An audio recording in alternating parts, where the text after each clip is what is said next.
Amerikai šajā karā būs 3 galvenās priekšrocības.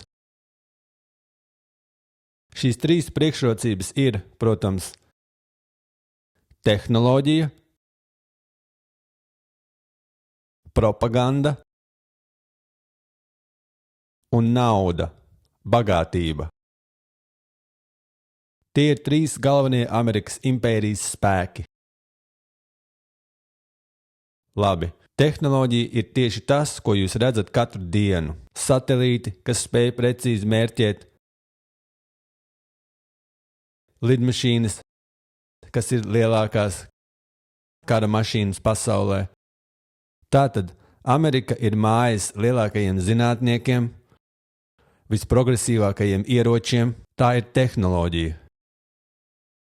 Propaganda nozīmē, ka Amerika kontrolē informācijas telpu, tā kontrolē internetu, tā kontrolē pasaules spēcīgākos mēdījus, ieskaitot New York Times, CNN, BBC.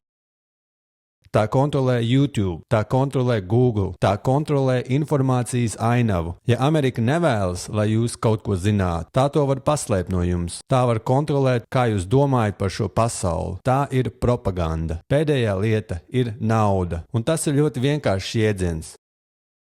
Savienotās valstis kontrolē ASV dolāru, kas ir pasaules rezerves valūta, un Savienotās valstis var drukāt tik daudz ASV dolāru, cik vien nepieciešams, lai uzvarētu šajā karā. Tām ir bezgalīgs naudas printers.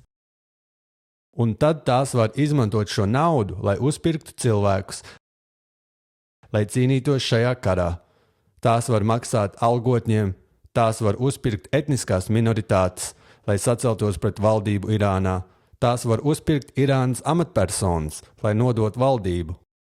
Tātad, skatoties uz šīm 3 lietām, jūs domājat, ka Amerika ir neuzvarama, vai ne? Bet atkal mums jādomā par asimetrijas likumu un jāatzīst, ka šīs priekšrocības ir arī trūkumi. Labi, tad apspriedīsim to. Tehnoloģija. Nu, ziniet, ja jums ir visprogresīvākie ieroči pasaulē, jūs kļūstat slinki, augstprātīgi un atkarīgi no tehnoloģijas, vai ne? Klasiskais piemērs ir, protams, mūsu skolā, kur jums ir pieejams ChatGPT. Un jūs domājat, ka jūs kļūstat gudrāki, jo jums ir ChatGPT? Nē, jūs kļūstat stulbāki, jo kļūstat slinki, vai ne?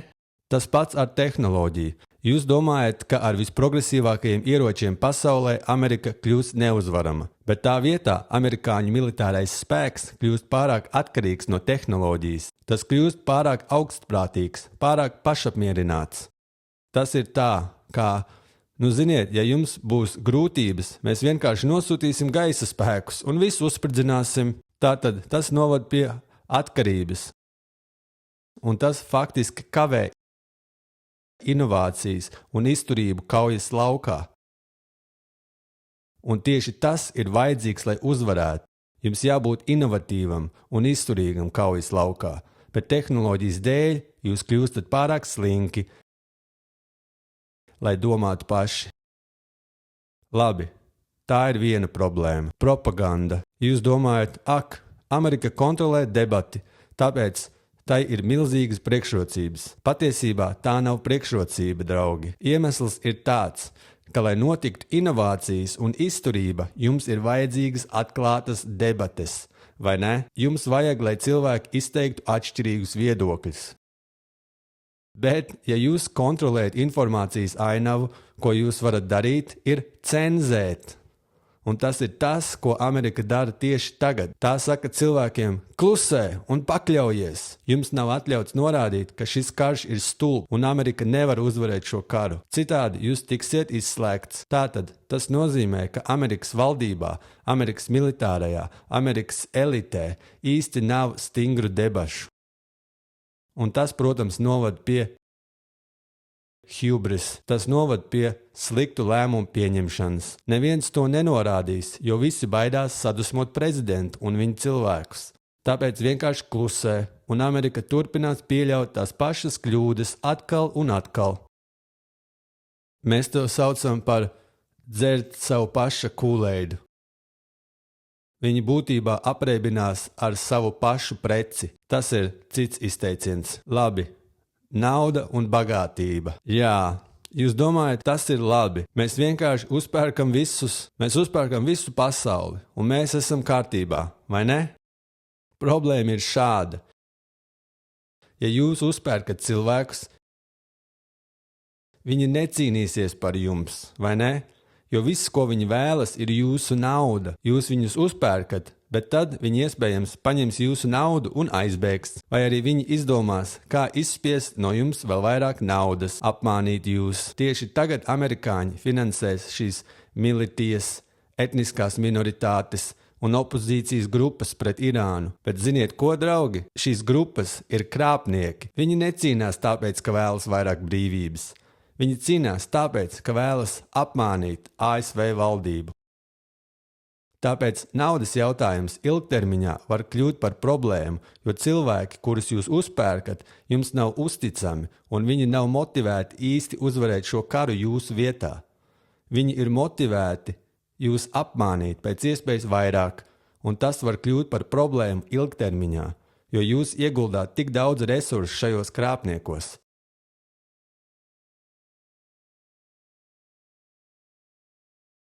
Tātad tas nozīmē, ka Amerikai ir 3 galvenās problēmas.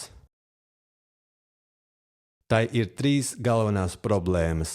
Pirmā lielā problēma ir politiskās gribas trūkums.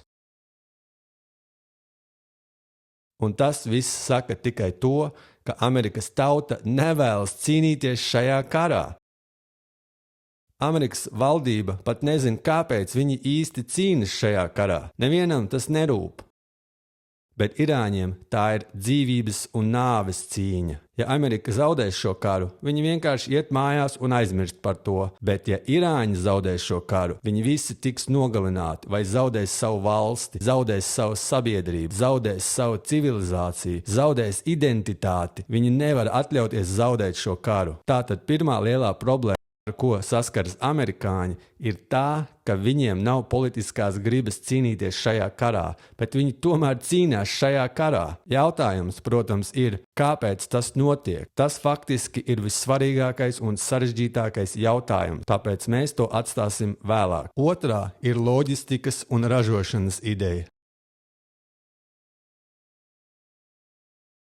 Amerika ir ļoti laba īsos karos. Iemesls ir tāds, ka tā ir progresīva. Tā ir visprogresīvākie ieroči, bet tai ir ražošanas problēmas, jo, kā jau mēs zinām, Amerika ir izvedusi visas savas rūpnīcas uz Ķīnu.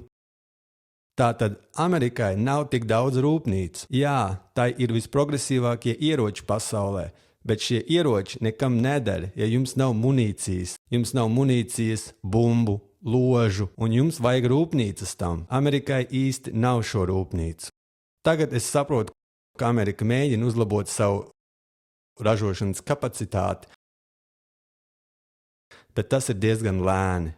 Tātad varbūt pēc 5 gadiem tai būs ražošanas kapacitāte, lai cīnītos šajā karā, bet tieši tagad nav. Tas ir vēl viens liels jautājums. Un tad pēdējā problēma, protams, ir upuri. Amerika, jo tai nav politiskās gribas cīnīties šajā karā, nevar atļauties zaudēt karavīrus kaujas laukā. Tātad tā vēlas minimizēt nāvi. Tā vēlas minimizēt zaudējumus kaujas laukā, jo ja tūkstošiem vai 10 000 amerikāņu karavīru atgriezīsies mājās zārkavas, es jums garantēju, politiskās gribas trūkuma dēļ Amerikas tauta sacelsies, būs protesti, būs daudz vardarbības uz ielām. Tas būs kā Vietnamas laikmetā atkal. Es saprotu, ka Amerikai ir tehnoloģija, propaganda un nauda, bet kā mēs apspriedām, tās īsti nav priekšrocības, un šie trūkumi ir milzīgi. Politiskās gribas trūkums, ražošanas trūkums, un tas, ka Amerika nevar atļauties zaudēt tik daudz karavīru kaujas laukā. Tātad šī situācija tagad nosaka, kā Amerika cīnīsies šajā karā. un mēs to apspriedīsim vēlāk.